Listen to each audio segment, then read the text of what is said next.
Good morning.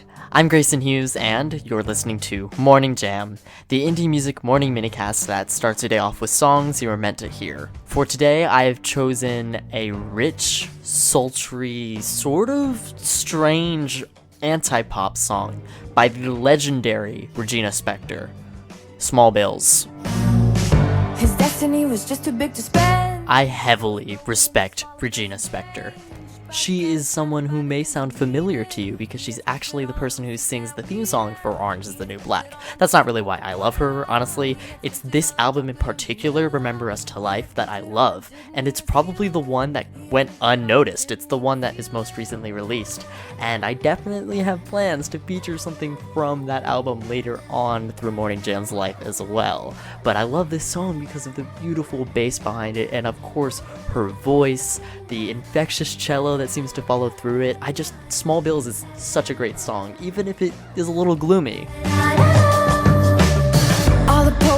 Regina Spektor is definitely an artist through and through. She is an anti-pop folk artist who creates music in such a special way that I can't help but have so much respect for her. And I wanted to talk about the meaning behind this song because Small Bills has, some pretty catchy lyrics behind it that you almost don't realize what's going on, which is so funny because that's what the message of this song is. You're spending all this money on the things that are being advertised for you, not realizing that you're actually wasting away all your money and not saving up for things that matter.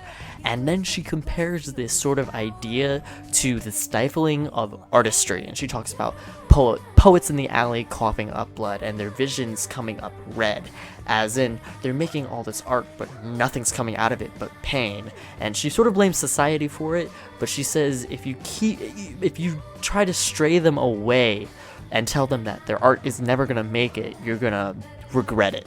And she even goes into this strange message of having a revolution behind it. Like, if you keep poking the bear, it's gonna wake up, and there's gonna be a revolution, an uprising of poets, of artists. And I know I smile at it, but she means this seriously, and I have to respect Regina on it. It's definitely a interesting and clever way of putting it.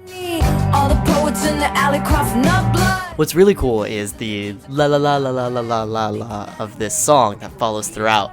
Very much showcases the hauntingness of Regina Spektor's voice, no pun intended with, haunting. And she kind of does sound like a ghost calling from beyond, so it's kind of funny that her artist's last name is Spektor. I really appreciate Regina so much. I just was so happy I finally found a perfect time to share with you one of her songs. Small Bills just does it for me. It is beyond emotion, and I am so appreciative that Regina really knows what she's doing when she creates music like this.